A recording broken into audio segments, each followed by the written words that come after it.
오늘 하나님 말씀 출애굽기 14장의 19절 20절 말씀을 같이 보시겠습니다. 이스라엘 진앞에 가던 하나님의 사자가 그들의 뒤로 옮겨가매 구름 기둥도 앞에서 그 뒤로 옮겨 애굽진과 이스라엘 진 사이에 이르러 서니 저쪽에는 구름과 흑암이 있고 이쪽에는 밤이 밝음으로 밤새도록 저쪽이 이쪽에 가까이 못하였더라. 아멘.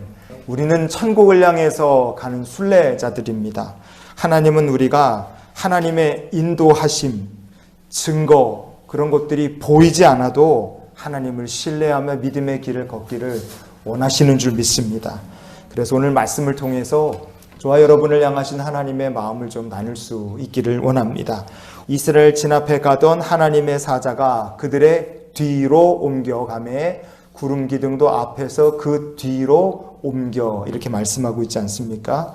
이 본문에서 뒤로라는 저 단어가요.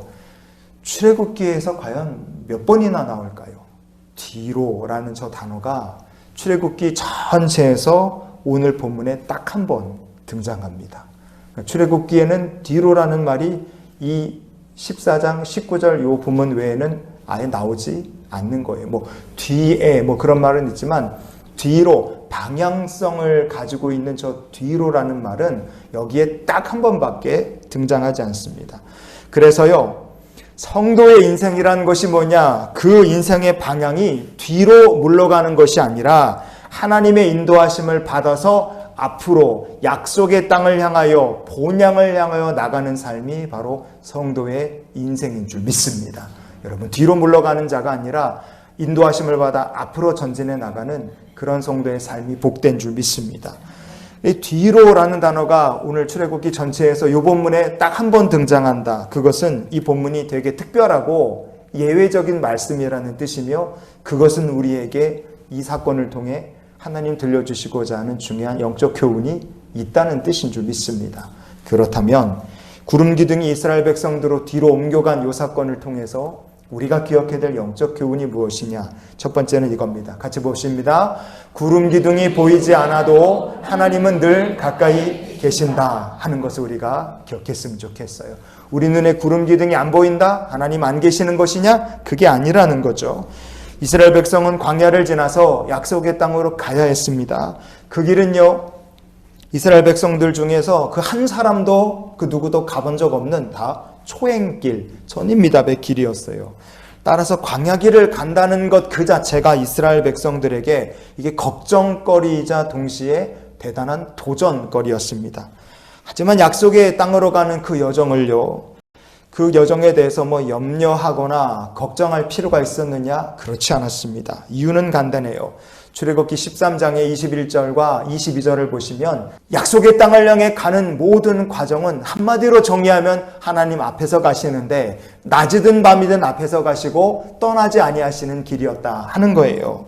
그러니까 하나님이 인도해 가시는 그 과정 속에서 이스라엘 백성들에게 필요한 것들을 다 공급해 주신다. 그러면 백성이 할 일은 무엇이겠습니까? 기쁜 마음으로 하나님의 인도하심에 순종하며 가면 되는 거예요.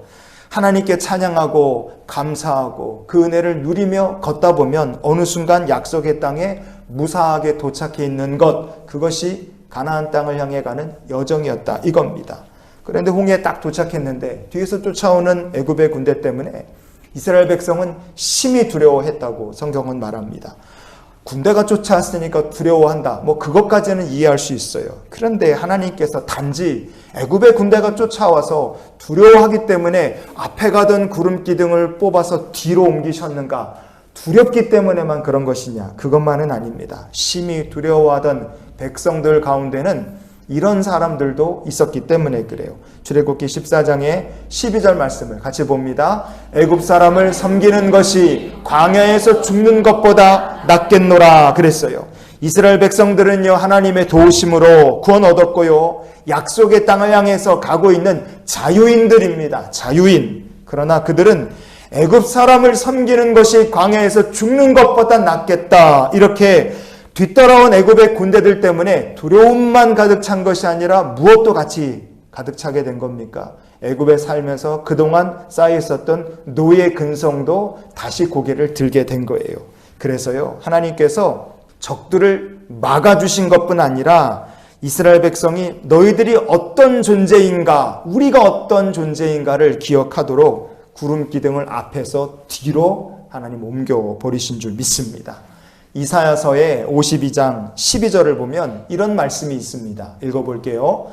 여호와께서 너희 앞에서 행하시며 이스라엘의 하나님이 너희 뒤에서 호위하시리니 너희가 황급히 나오지 아니하며 도망하듯 다니지 아니하리라. 아멘. 모세는 애굽에서 미디안 땅으로 도망치듯 떠난 사람이었어요. 도망치듯 애굽에서 나왔기 때문에 처음 애굽에서 나왔던 모세는 애굽으로 되돌아가기를 두려워하고 무서워했습니다. 그러나 이스라엘 백성들은 출애굽하는데 도망쳐 나온 사람들입니까?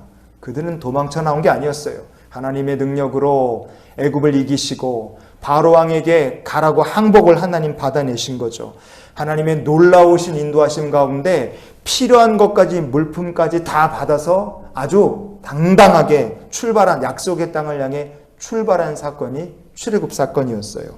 그러나 두려움 때문에 지금 이스라엘 백성들이 홍해 앞에서요, 도망쳐 나온 사람처럼 무서워 벌벌 떤 겁니다.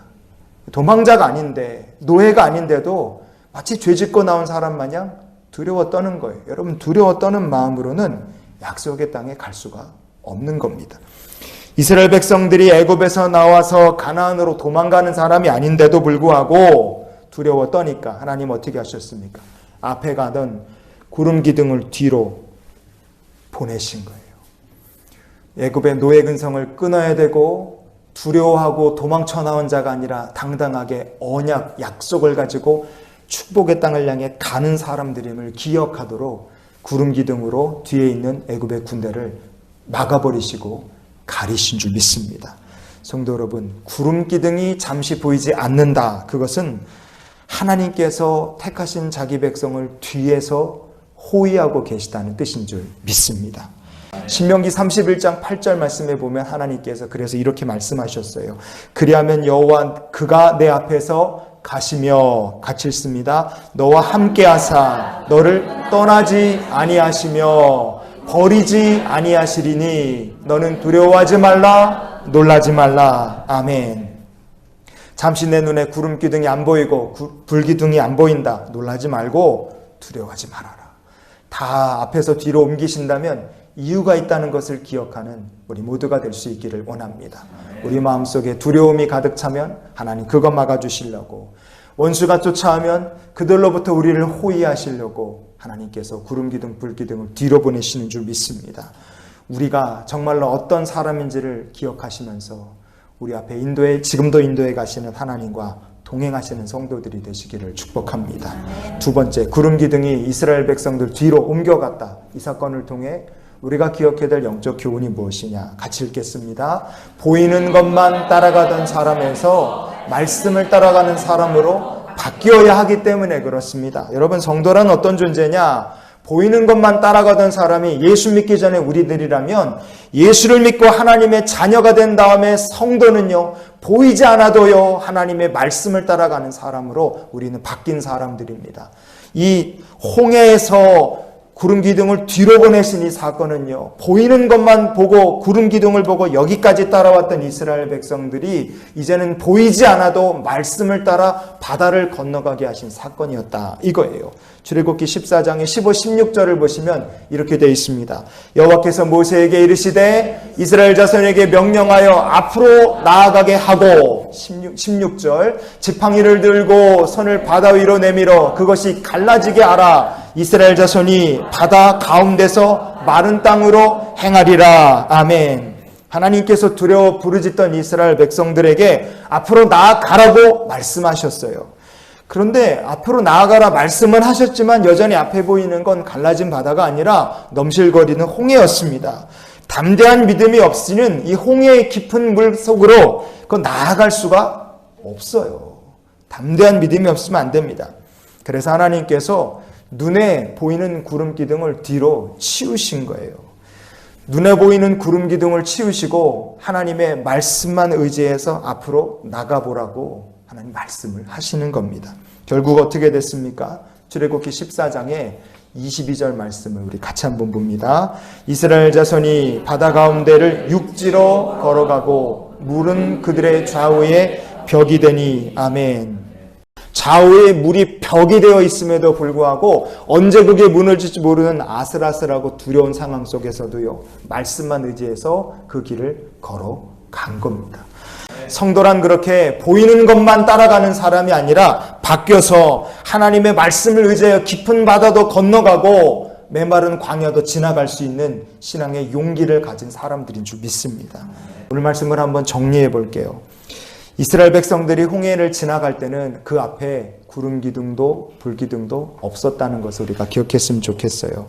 구름 기둥이 뒤로 가고 하나님이 뒤에 계심으로 말미암아 이스라엘 백성들의 믿음은 오히려 더 한층 더 성장할 수 있었습니다.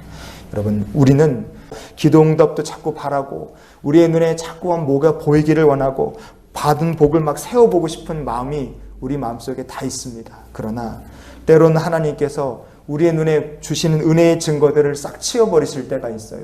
구름 기둥을 뒤로 보내버리실 때도 있다 이거예요. 그러나 그것은 다 그만한 이유가 있는 줄 믿습니다. 눈에 보이지 않아도 말씀을 의지하는 성도로 훈련이 되면 그때는 우리 앞에 다시 하나님의 은혜의 증거들이 나타날 것이고, 본향을 향하여 약속의 땅을 향하여 나가는 내내 하나님께서 눈에 보이는 증거들을 주셨던 것처럼 믿음의 훈련이 된 성도 앞에는 주님께 주시는 축복들이 연이어 계속 나타나게 될 줄 믿습니다. 그래서 오늘 말씀을 시편 121편의 6절 말씀을 읽으며 마무리했으면 좋겠어요. 같이 읽어봅시다. 낮의 해가 너를 상하게 하지 아니하며 밤의 달도 너를 해치지 아니하리로다. 아멘. 구름 기둥이 내 앞에 보이지 않아도요, 하나님께서 낮의 해가 우리를 상하지 못하도록 지키실 줄 믿습니다. 불기둥이 내 앞에 보이지 않아도 밤의 달이 택하신 주의 백성을 해치지 못하도록 하나님은 지금도 일하고 계심을 믿습니다.